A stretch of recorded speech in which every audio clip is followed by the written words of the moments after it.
You're listening to Humans in Tech. Our podcast explores today's most transformative technology and the trends of tomorrow, bringing together the brightest minds in and outside of our industry. We unpack what's new in physical access, identity verification, cybersecurity, and IoT ecosystems. We reach beyond the physical world, discuss our digital transformation as a species, and dive into the emerging phygital experience.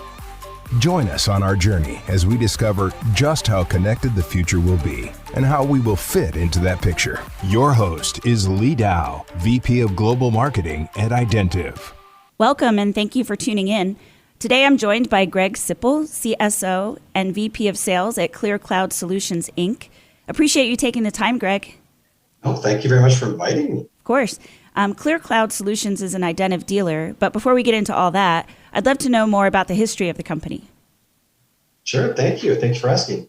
So Daren Masten started this company in 2012 after he had a very successful career as a loss prevention executive.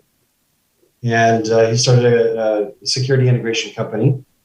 And he was very fortunate in that some of his hard work and folks that he met early on embraced him and sponsored him. And so he was lucky enough to get with the California Public Utilities and Southern California Edison, who were looking to add more diverse businesses to their portfolio. So they invited him in, his business in, and gave him a shot at a project and sort of got the company up and running that way. And so the company's really kind of been built doing utility business here locally in Southern Cal. And then right around 2020, really focus became diversifying that portfolio and adding other customers. And so that's sort of the where we are today, and that's sort of the 10-year brief history. I know Clear Cloud is focused on cultural identity and giving back to the Native American community. Are there any current initiatives you'd like to highlight for our listeners? You know, I guess I would point to Daren's tribe. He grew up in the Hoopa tribe, which is in Northern California. It's about 2 hours west of Redding, about an hour east of the coast. And so it's tucked in the valley there. And he grew up there, and we were there often. We're there Daren's probably there 10 days a month. I'm probably there 3 or 4 days a month, working on not only business aspects, everything from helping them put in requests for grant funding to help the community, to doing actual projects for different business entities, to actually Daren's very involved in the community, helping them do audits for like grocery stores, loss prevention audits, mini marts. And he also does volunteer his time at different churches around the community there. I always like talking to people at companies that have a really strong corporate social responsibility program or activity, especially when it's something like that where it's so personal to the people who own the company and or work there. It's been very eye-opening for me to go up there and see what's the things that have really hurt the community in terms of high amounts of theft, high amounts of drug use. They've been really hurt by the fires. And so Daren kind of takes an approach.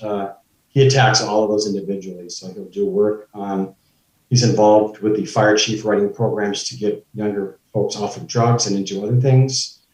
We're trying to hire some younger people for some of the projects that we're starting to do up there. And so he's very involved. It's fun to see. And in a lot of cases, when people figure out his last name, then they start to identify that he grew up there. And, oh, I know your cousin. Of course. So it's been a lot of fun. So what verticals are the strongest for Clear Cloud? Yeah, we're very vertically focused. I'm a big believer in that. As I mentioned, the company grew from point A to point B in that critical infrastructure and utility sector, and we still spend a lot of time and effort there.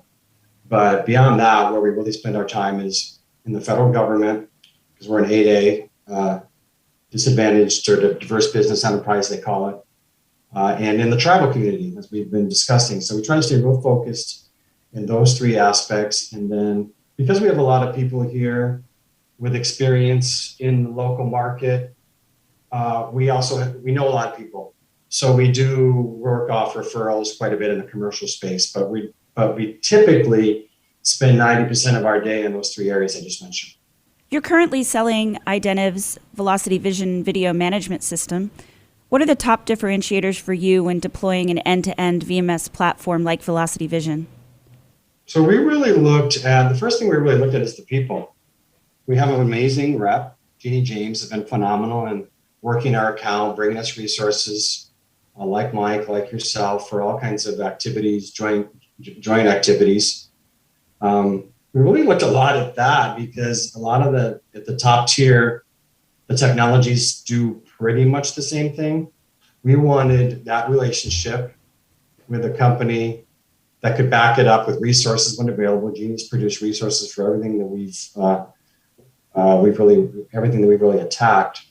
Invited us down to the local office to meet all the hidden stakeholders. And so we like open architecture VMSs, and Velocity Vision certainly fits that. But really, it was really the relationship. All things being equal, that was our top choice. Yeah, and I agree about Jeannie. She's a phenomenal person to work with. I hear you're looking to deploy Velocity Vision into the Hoopa Tribe later this quarter. Can you tell us a little bit more about that, what that project looks like? That is true, and we've actually started. So there's a couple things going on up there. Through public utilities and an outsourced IT resource that they have and an outsourced consultant that they work with, we probably spent about 6 weeks developing about 23 projects that were submitted for grant money.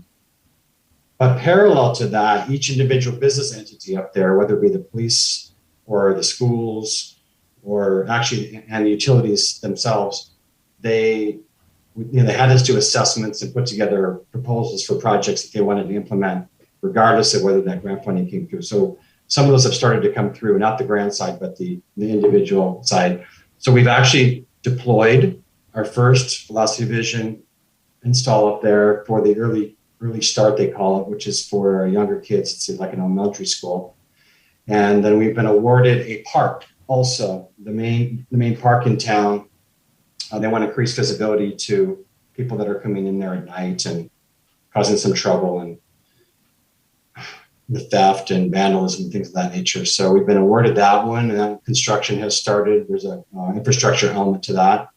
So we're probably at 50 channels, I would say right now, and there's a lot more to come with and without the grant program.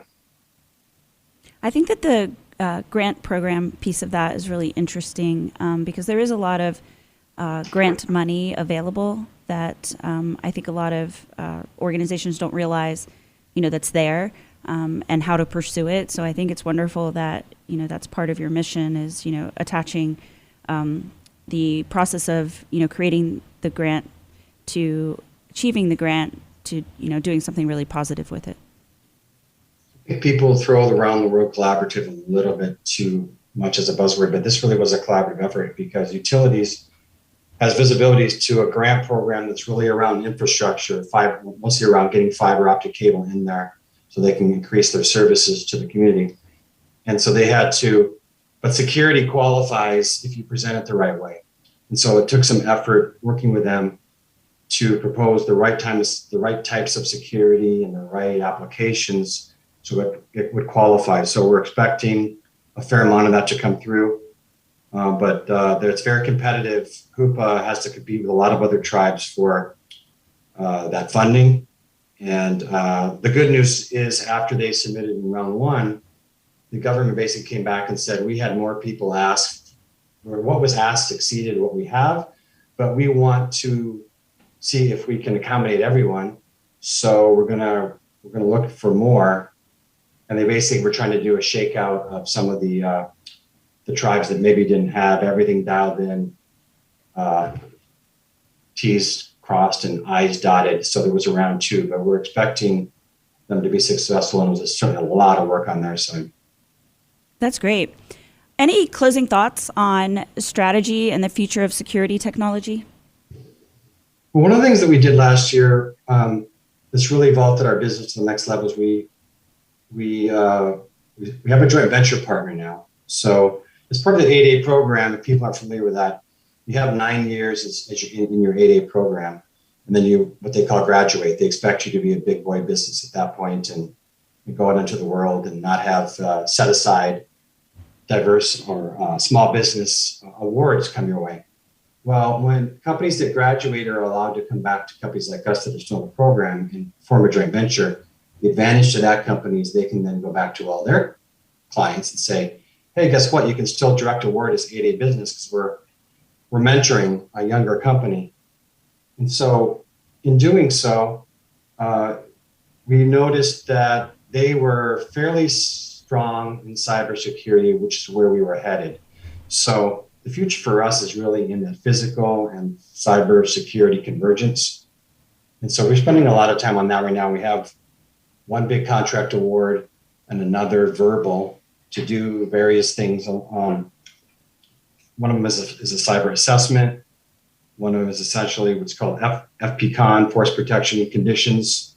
It's complicated, but that's really where we're headed, where physical and cyber converge.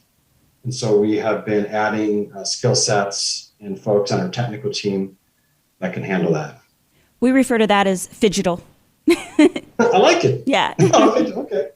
Hey, it was so great to have you join us today. I really appreciate you taking the time to call in and tell us about all the great projects you're working on. No, we really value the relationship, and we're very thankful to be invited. The problem isn't security, it's awareness. Velocity Vision is the future of visual surveillance, an intelligent video management solution that delivers real-time situational awareness in an open security platform. Integrate with your existing systems, verify your environment in one pane of glass, and increase the efficiency of your security operation.